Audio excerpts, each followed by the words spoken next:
All right, Joe, June 21st, 2014. A great show here at the O tonight. We had some new guys, and it was just an overall great show, even with our veteran wrestlers. Right you are, PK. June 21st, the year 2014. We had all the greatest wrestlers in the world right here in the arena. We had the show, like Mr. Hollywood, Lightning Rod Bolt, and of course you had the star, which is me. Well, Joe, I think there'd be a vast disagreement on that, but that's something we can cover off camera. Oh, shut up, PK. Well, Joe, the first match was Jake Hughes versus Rod Bolt, and this was the Brad Armstrong Memorial match that Jake does every year. Brad Armstrong was someone that inspired Jake to get into wrestling, kind of kicked him in the right direction. And unfortunately, though, Jake Hughes was not able to pull a win this time with a backslide pin. Rod Bolt got the win. So Jake Hughes, it was a good match, but unfortunately just couldn't bring it home this time. Right you are, PK, and I'll tell you why, because it was Rod Bolt, one of the members of the show, and I'll tell you something, he was just too good tonight. But like I said, Rod Bolt, he's just always too good. Well, Joe, then after that, we had Adrian Phillips, your new favorite wrestler. Yeah, Wilson Phillips. Versus Mr. Hollywood. You know, and Adrian Phillips, he was going for a finishing maneuver, went to the top rope. Rod Bolt, who was ringside, who, by the way, has lost now twice to Adrian Phillips. Do you always have to rub that in, PK? Well, so he got lucky twice. Big deal. Oh, some people call it luck, some people call it skill. But regardless, as he was on the top rope, Rod Bolt pushed him down, and then Rod Bolt and Hollywood, in true show fashion, even though the show is allegedly not around anymore, they're always around in spirit. They give basically Adrian Phillips a beatdown, and Adrian Phillips did get a win, though, over Mr. Hollywood, of course, by disqualification. Probably not how he wanted it. Of course, yeah, he lucked out. Yeah, well, let me tell you something, Wilson Phillips. You just keep coming back, and you won't keep that winning streak for long. Well, Joe, then we had a three-way triple threat elimination match for the OSWA corporate champion. And the corporate champion, Mystic Storm, came from the other side of the galaxy. Stop it, PK. Okay, well, he was versus Will Caution versus Curtis Coleman. Great match. And I'll tell you something. For a while there, I thought Mystic Storm wasn't going to be able to pull it off. But he did. He delivered his new finishing maneuver. He calls it the Black Hole to Will Caution, and winds up taking the belt home. Yeah, that's right. Yeah, he got lucky, and he's going to take his belt back home to his trailer park. On the other side of the galaxy. You don't come from the other side of the galaxy and talk like you're from Mississippi. Well, Joe, then we had a return. Josh Aronson came back to the O. We haven't seen him in over a year. Right, and he brought with him a new wrestler named Drox, who apparently they've aligned themselves with the White Knight. And they took on Alex Diamond Decker and his older brother, Chad Silva, the Ultimate Champion. Yeah, big deal. Let me tell you something. They did a smart thing, those two. What's their names again? Drax and Arison, or Alex Diamond Decker and Chad Silva? Arison and Drax, or whatever. Joe, have you ever heard of Luminosity? Shut up. It's a great website to exercise your brain. It helps you with your memory. Stop it, PK. Drox and Josh Aronson. But they did a smart thing by teaming up with the White Knight, PK. Well, I'll say some. I was pretty impressed with their team. Drox was very aggressive, and he would definitely want to make his presence felt here in the O. And I'll tell you something, he did his damage on both Chad Silva and my protege, Alex Diamond Decker. Well, Joe, the two brothers apparently have formed a tag team. And they wound up pulling out the victory. They did a finishing maneuver, which was basically a double pedigree, and they call it the 6 feet below. Right. They did this on Aronson, and they got the pin. Right. Who pinned? Who did the pinning? Alex Diamond Decker, my man, my protege, my wrestler. All right, Joe. Well, then after that, we had a 4-way elimination qualifier for the corporate ladder match, which is coming July 19th. Right. And in that match, we had Jimmy Lee versus Jack Stryker, who made an appearance. Been a while since we've seen him here at the O. Yeah. Versus the Highlander, Johnny Walker, versus Taco. Now, in true Highlander fashion, in the end, there could be only one.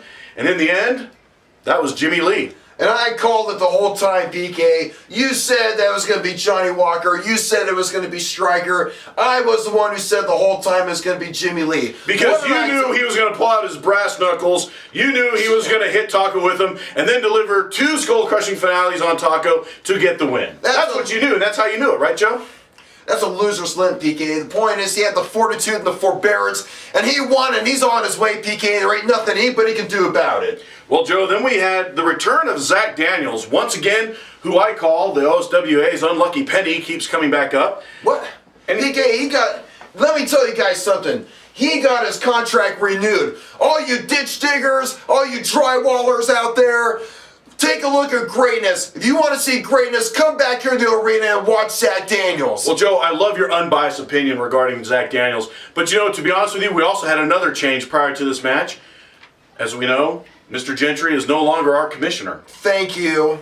Instead, we have an interim commissioner who was introduced to us by CEO Bobby Popham, and today we have the interim commissioner, Commissioner Frog, known formerly as Referee Frog. Mr. Commissioner? Frog, it's a pleasure, Mr. Commissioner, and great job bringing Zach Daniels back to the O Show. Well, I thought it was appropriate. If it hadn't have been for Zach Daniels, all the referee issues and all this would have never happened. Right. So That's true, with Zach Daniels attacking the referees. Attacking the referees, making it unsafe. He was not under contract. We had no recourse for him. So putting him under contract put him in line. Now, do you feel like that was kind of a reward for bad behavior by giving him a contract? PK, No. quit putting spin on that. Come on. No, because now, as I pointed out, his contract has a clause that if he fails to comply with an order from the commissioner, he faces never being in the OSWA again. He has to comply with what is put forward to him. Now, Commissioner Frog. Yeah. Okay, you are now the commissioner, obviously, and I've been talking to some of the guys, and some of the guys are concerned that you're going to be kind of a lackluster commissioner. You don't really have a whole lot of CEO experience, and so what do you say to that? Well, you're right. I don't have any I don't have any leadership experience. I'm a referee. But I dealt with the tag team championship today. I dealt with Zach Daniels today. I'm looking at all of the contracts with the OSWA. Everyone has their opinion. That's fine. I asked you to trust me when I was in the ring. I'm asking you, give me time. Trust me. All right, well, Commissioner Frog, good luck, congratulations, and we look forward to working with you. I'm sure you do a great job. We believe in you. Thank you. Absolutely. It's not what you said off camera, Joe, but once again, will your you stop brown putting words in nosery. my mouth, PK? You don't know what I said. Your brown nosery is amazing, Joe. Shut up, PK. Well, anyway, Zach Daniels took on another newcomer that we had here named Gil Quest. You know, Gil Quest has wrestled in other places, and I got to tell you, Joe, this Gil Quest guy, I was rather impressed with him. I gotta say, I was rather impressed too. Yeah, he came out to please the people and to kiss babies and shake hands and all that, but he had some great moves, PK, and he was electrifying. Well, Joe, he did deliver a couple hurricanranas to Zach Daniels. Yep. He's definitely, I would say, more of a high flyer, but, you know, ultimately, Mr. Apology, because Zach Daniels, one thing Commissioner didn't say is that he had to apologize, before getting his contract, he had to sincerely apologize to Gentry and the refs. And so my new nickname for him is Mr. Apology Zach Daniels. I say he's Mr. Humility. Wow, Joe, I'll tell you something. Zach Daniels and humility, I've only heard that in one sentence, and that's the sentence that just came out of your mouth. Thank you. Truer words have never been spoken. Well, Joe, basically Zach Daniels did do his apology, and so he did get his contract, and even though Gil Quest, man, for a first showing here in the O, just like Drax, did a great job. Unfortunately, though, just wasn't get the win. Zach Daniels pinned him with a rollover pin, 1, 2, 3. But I got a feeling we're going to see some good things out of Gil Quest and maybe even out of Zach Daniels in the future. You better believe it, PK. Zach Daniels. Yes, say it again. Well, Joe, then we had Goth Black representing Ink Inc. Unfortunately, Psycho has suffered a severe shoulder injury and isn't able to wrestle. Well, Commissioner Frog brought Goth into the ring. Goth said, look, I can go ahead and defend these titles myself. And who's he take on? He takes on Keith Cage and Cody McCauley, the Angry Beaver, of Our Disorderly former Conduct. tag team champions, PK. They were. And let me tell you something, they gave Goth Black a run for his money. They did, and I have to admit, Joe, they gave him a little more run for his money than I thought they would. And there was a couple of times in that match I thought for sure Disorderly Conduct was going to secure those belts. I thought so too. I mean, Joe, even Keith Cage, he took a big hit. But man, Keith Cage, I got to give him some props on the recap. You and I both talked about it off camera. Absolutely. He took that big hit, but man, he came back in that match, and you would have never guessed that he got injured the way he did. He is a soldier. But unfortunately, He really is. you know, Goth Black, he's got this finishing maneuver that we've done some research on. Apparently, it's outlawed in New Japan Wrestling. Yep. It's outlawed in Germany, and it's outlawed in 48 of the 50 states. He calls it the Flying Mandingo Squirrel Buster. Yeah, it wasn't pretty. I know that. Let me tell you something. There was something that Goth said on his way out of the ring.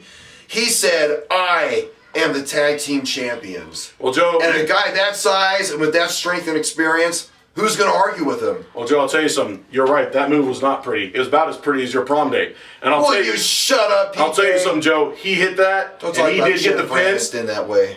Jennifer Anderson, okay. And he did hit that, Joe, and I'll tell you Aniston. something. When he hit that, man, I can see why that move was outlawed. He did get the pin on Keith Cage. It was 1, 2, 3. He is still the tag team champions, but now he's a handicap tag team, and we got guys coming up like the Dominion, Chad Silva and Alex Diamond Decker, the tag team specialists. They're all going to be gunning for it because what a better way to get those belts finally from Inc. than just have to face one of them. And remember, there's some new kids on the block too. Like and KOTV is here now? Will you shut up, PK? There's new wrestlers. Oh. PK, stop doing that to me. Goodness gracious, because you listen to those guys. But, Josh... You think they've got the right stuff? Stop it, PK. Let's go on to the next match. I give up. Well, Joe, very easily, too. Well, Joe, the final match was the tag team specialists versus Dominion, who is Vengeance and Z. And I'll tell you something, that's another tag team that we got to keep on an eye on because these guys are coming up. And what happened was, it looked like they were going to win. And then all of a sudden, for some reason, disorderly conduct comes in and they attacked the tag team specialists. Well, the Monster Z and Vengeance weren't going to have it. And they started attacking disorderly conduct and cleaned them all out, except for poor Keith Cage. Once again, gets left behind in the ring. This is like the second or third time that's happened to him. He's the fall guy, man. And I'm telling you, man, no longer just a failed TV show from the 80s. Stop it, PK. Well, Joe, he winds up getting a case closed from Vengeance, and Keith Cage basically gets carried out of the ring. And I think they were afraid of losing their standing in the tag team runoff, is what I think. Well, I'll tell you something. The Dominion, I think, are the biggest threat to Goth Black right now. So they've got the right stuff. Stop it, PK. Just wondering, Joe. Shut up. Well, here's what I mean, is that they got those two big men, and then they got their mastermind, the black-hearted cheerleader, Jackie. Because I'll tell you something, I think she's the brains behind that outfit. Well, Joe, you do call her the Puppet Master, and I think that could be a very applicable in this case. That's right. Well, Joe, our next show is July 5th. Unfortunately, fans, we are not going to be here. I'm not going to be here, especially. We have a prior family engagement, so you'll be in the good hands, I'm sure. We will be back July 19th, and July 19th is going to be a great show. We've got our corporate ladder championship match. It's going to be a ladder match where basically you got to get up and get the belt. And I'll tell you something, that is always a physical match. And it's always great. Hey, Joe, speaking of new kids on the block, if Donnie Wahlberg ever quits, you can definitely fill in with that outfit. Folks, we'll see you July 19th. Shut up, PK.